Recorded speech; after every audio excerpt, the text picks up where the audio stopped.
Hello students, previous video में हमने देखा था कि सेपरेशन की प्रोसेस कैसी कैसी और किस तरह की होती है, कैसे हम मिक्सचर में से दो अलग अलग कंपाउंड्स को अलग यानी कि सेपरेट कर सकते हैं।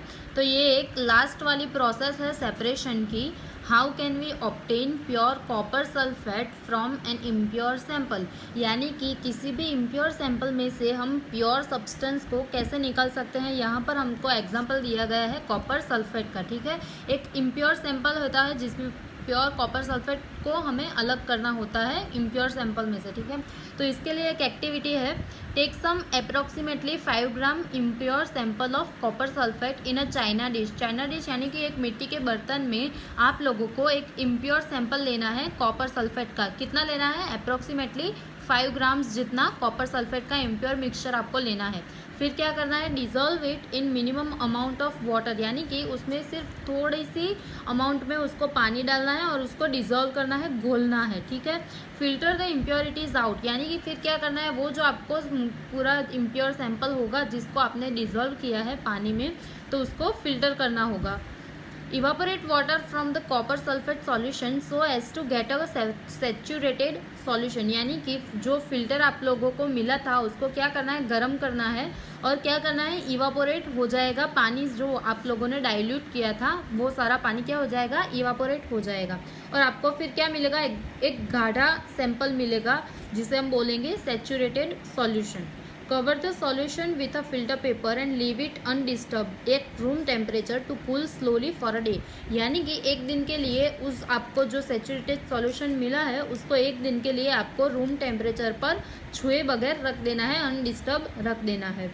You will obtain the crystals of copper sulphate in the China dish, यानी कि फिर आपको एक दिन के बाद क्या मिलेगा? कॉपर सल्फेट के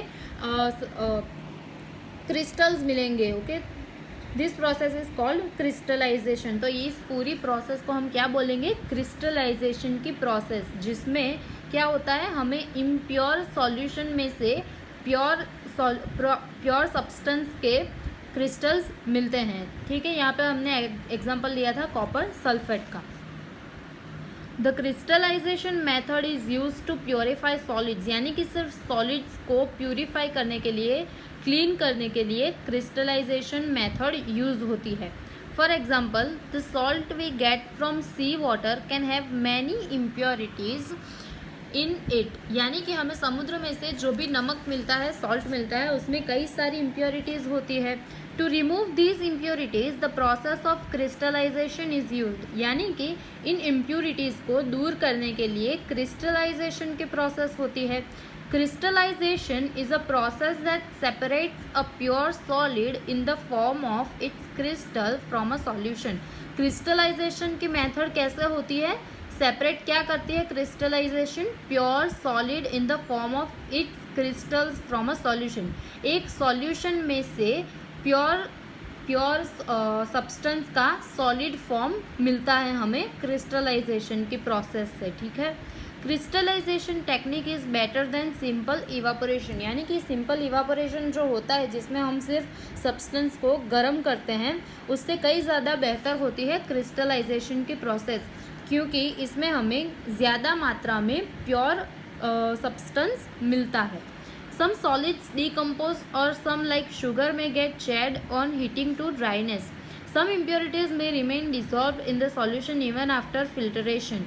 On evaporation, this contaminate the solid, यानी कि जो सिंपल evaporation की प्रोसेस जो होती है, इसमें क्या होता है, आपको कई ज़्यादा मात्रा में इम्प्योरिटीज़ मिल सकती है, लेकिन जो क्रिस्टलाइजेशन की प्रोसेस होती है, वो क्रिस्टलाइजेशन की प्रोसेस से हमें प्योर सॉलिड फॉर्म में सब्सटेंस मिलता है। एप्लीकेशंस, यानी कि कहाँ कहाँ पे ये प्रोसेस यूज़ होती है? Purification of salt that we get from sea water, यानी कि समुद्र के पानी से जो हमें नमक मिलता है उसके प्यूरिफिकेशन के लिए क्रिस्टलाइजेशन की प्रोसेस यूज़ होती है। Separation of crystals of alum, यानी कि फिटकरी का जो इम्प्योर सैंपल होता है उसके क्रिस्टल्स भी क्रिस्टलाइजेशन की प्रोसेस से हमें प्योर मिल सकते हैं।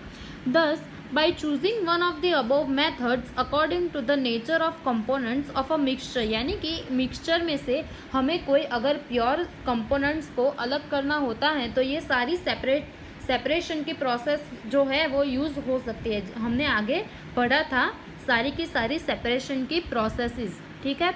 We get a pure substance, तो इन सारी जो सेपरेशन के प्रोसेस होती है उन प्रोसेस से हमें क्या मिलता है, प्योर सब्सटेंस मिलता है।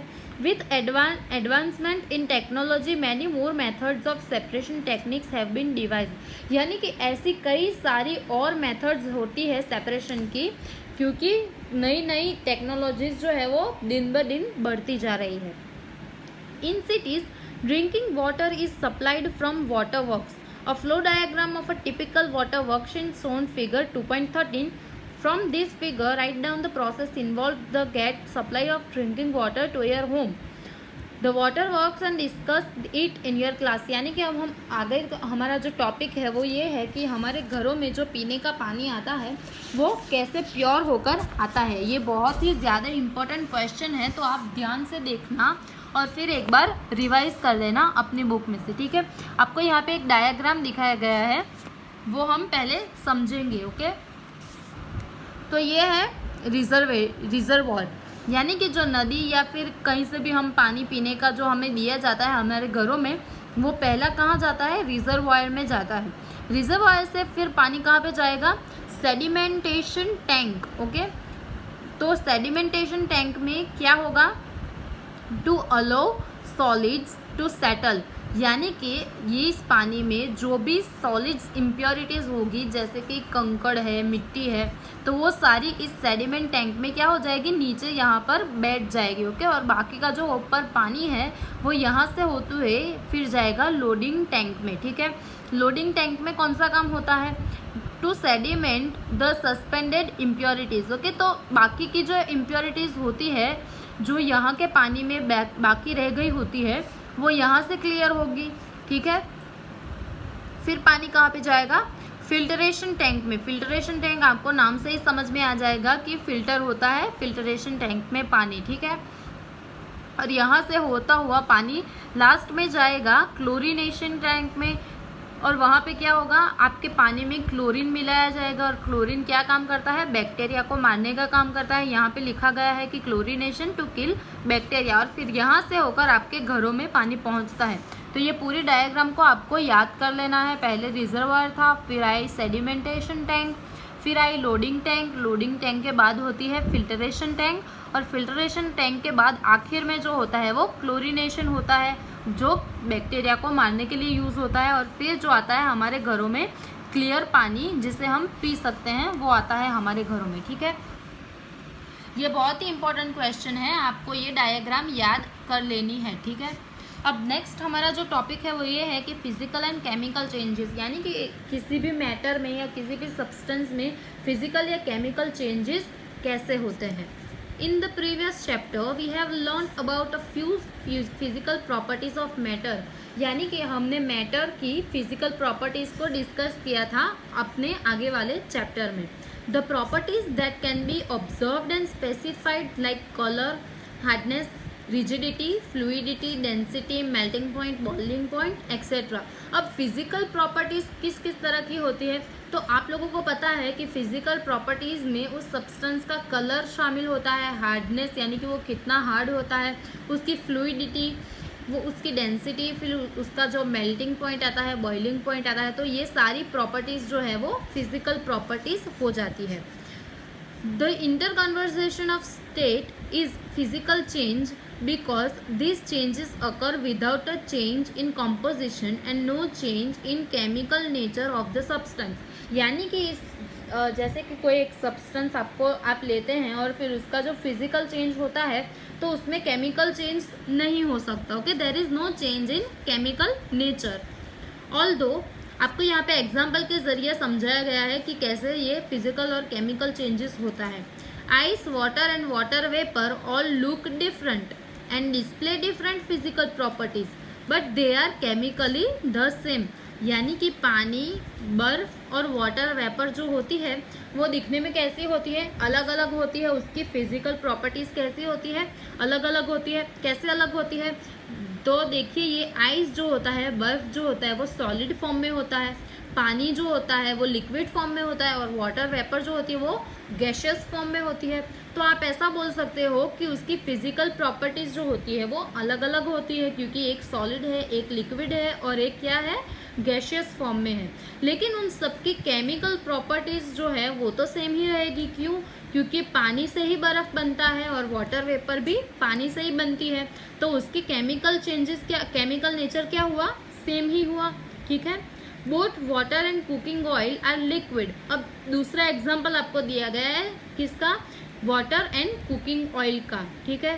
तो उसमें क्या बोला है कि वाटर एंड कुकिंग ऑयल क्या है, फिजिकल प्रॉपर्टीज उसकी लिक्विड है। ठीक है। But their chemical characteristics are different, यानी कि उसकी केमिकल प्रॉपर्टीज जो होती है वो डिफरेंट होती है पानी की और कुकिंग ऑयल की। अब कैसे डिफरेंट होती है तो वो भी आपको समझाया गया है। They differ in order and inflammability. Order यानी कि उसकी जो स्मेल होती है वो भी अलग अलग होती है। देखिए, जैसे कि पानी की कोई ऑर्डर नहीं होती और कुकिंग ऑयल की एक अपनी पर्टिकुलर स्मेल होती है। अब इनफ्लेमेबिलिटी क्या होता है, तो वो क्या होता है कि पानी जो होता है वो आप जला नहीं सकते, लेकिन कुकिंग ऑयल क्या होता है वो आसानी से जल जाता है। तो उसका क्या होता है, केमिकल प्रॉपर्टीज अलग अलग होती है। We know that oil burns in air. Okay, अब हमको पता है कि ऑयल क्या होता है, बर्न होता है, जल जाता है। वेयर एज वाटर इंस्टिंग्विश फायर, यानी कि पानी जो होता है वो आग को बुझाने के लिए काम आता है। It is the chemical property of oil that makes it different from water. अब ये जो केमिकल प्रॉपर्टी होती है जलने की, तो वो केमिकल प्रॉपर्टी कुकिंग ऑयल को पानी से अलग करती है, that makes it different from water. Burning is a chemical change. क्या होता है, जलना जो होता है उसे हम क्या बोलेंगे, केमिकल चेंज बोलेंगे, उसे हम फिजिकल चेंज नहीं बोल सकते। During this process one substance reacts with another and undergo a change in chemical composition। इस प्रोसेस के दौरान क्या होता है, सब्सटेंस रिएक्ट करता है दूसरे सब्सटेंस के साथ। ठीक है। Chemical change brings a change in the chemical properties of matter and we get new substances. Chemical change क्या होता है, chemical change brings change in the chemical properties. Okay, chemical properties जो भी होती है सब्सटेंस की, उसमें चेंजेस होते हैं केमिकल चेंज में, फिर हमें एक नया सब्सटेंस मिलता है। A chemical change is also called a chemical reaction. Okay, तो इस चेंज को हम क्या बोल सकते हैं, केमिकल रिएक्शन भी बोल सकते हैं। अब इसका आपको एक एग्जाम्पल दिया गया है। During burning of a candle both physical and chemical changes take place. Can you tell them Y.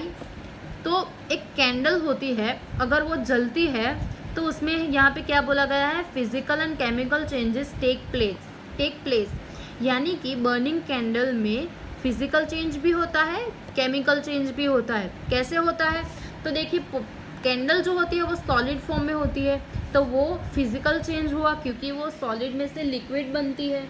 ठीक है, जलने के बाद तो वो फिजिकल चेंज हुआ। और केमिकल चेंज कैसे होगा कि वो जो जलती है तब उसका जो वैक्स होता है वो क्या होता है, इवापोरेट हो जाता है, उड़ जाता है धुआं बन के, तो वो क्या हुआ, केमिकल चेंज हुआ। Burning is a chemical change.